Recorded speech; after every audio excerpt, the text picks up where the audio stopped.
বিবাহ হওয়ার 7 ডেজ বা 10 ডেজ, 1 মান্থ, 3 মান্থের মধ্যেও কিন্তু কমপ্লেইন লজ করে কিন্তু তারা মেইনটেন্যান্স এর জন্য ক্লেম করছে। এই যে প্রবণতা, এই যে মিসইউজ, এইটাকে বন্ধ করার জন্য সুপ্রিম কোর্টের একটা অবজারভেশন যে যখন ওয়াইফ যখন হাইলি কোয়ালিফাইড এবং সে যখন নিজে ইনকাম করতে পারবে তাহলে কেন সে হাসব্যান্ডের উপর ডিপেন্ডেন্ট থাকবে?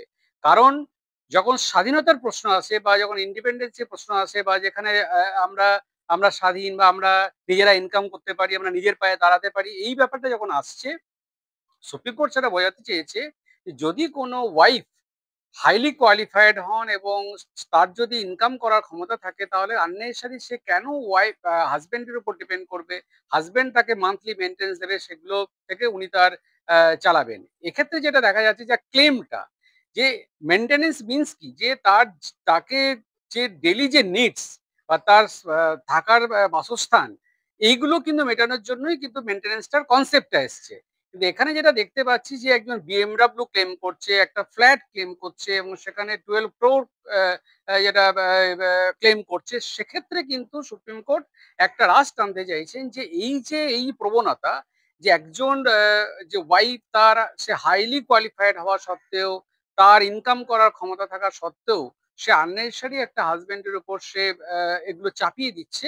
এইটা থেকে কিন্তু মহিলাদের মানে স্বাবলম্বী হওয়া এবং তার যে এডুকেশন কোয়ালিফিকেশন সেটাকে ইউজ করে সে যাতে ইনকাম করতে পারে এবং হাজবেন্ডের উপর ডিপেন্ডেন্ট না থাকতে হয়, সেইটার দিকে দৃষ্টিপাত করার জন্যই কিন্তু এই জাজমেন্টটা এসছে।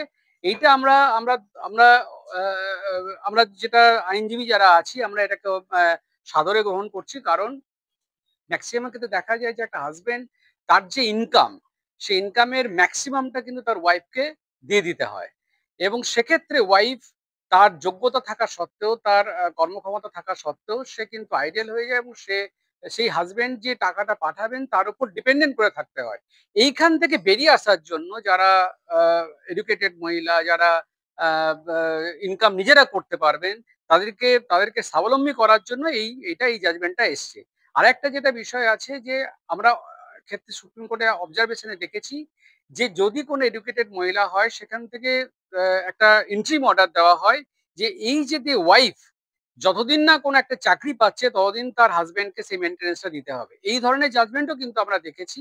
তো সব ক্ষেত্রে যেটা দেখা যাচ্ছে যে ওয়াইফ হওয়া মানে সে একটা ক্লেম করে দিল, তার সে হাইলি কোয়ালিফাইড, তার ইনকাম, তার যে লাক্সারি জীবনটা যে করছে, ইভিন দেখা যাচ্ছে যে তার মাসিক মানে মান্থলি যে এক্সপেন্সেস তার 10 টাইমস বা 20 টাইমস সে ক্লেম করছে। এইটা থেকে বেরিয়ে আসার জন্য এই ধরনের জাজমেন্ট বা এই ধরনের অবজারভেশন, যাতে একজন মহিলা এডুকেটেড এবং সে তার দক্ষতা আছে তার ইনকাম করার এবং তার চাকরি পাওয়ার বা চাকরি করার, সেক্ষেত্রে সে কেন হাজবেন্ডের মুখাপেক্ষী হয়ে থাকবে, এইটা থেকে একটা মহিলাকে নিয়ে আসার জন্য এবং তার যে কর্মক্ষমতা সেই কর্মক্ষমতাকে ইউটিলাইজ করার জন্য এই ধরনের জাজমেন্ট এসছে। এই জাজমেন্টটাকে আমরা ওয়েলকাম জানাচ্ছি।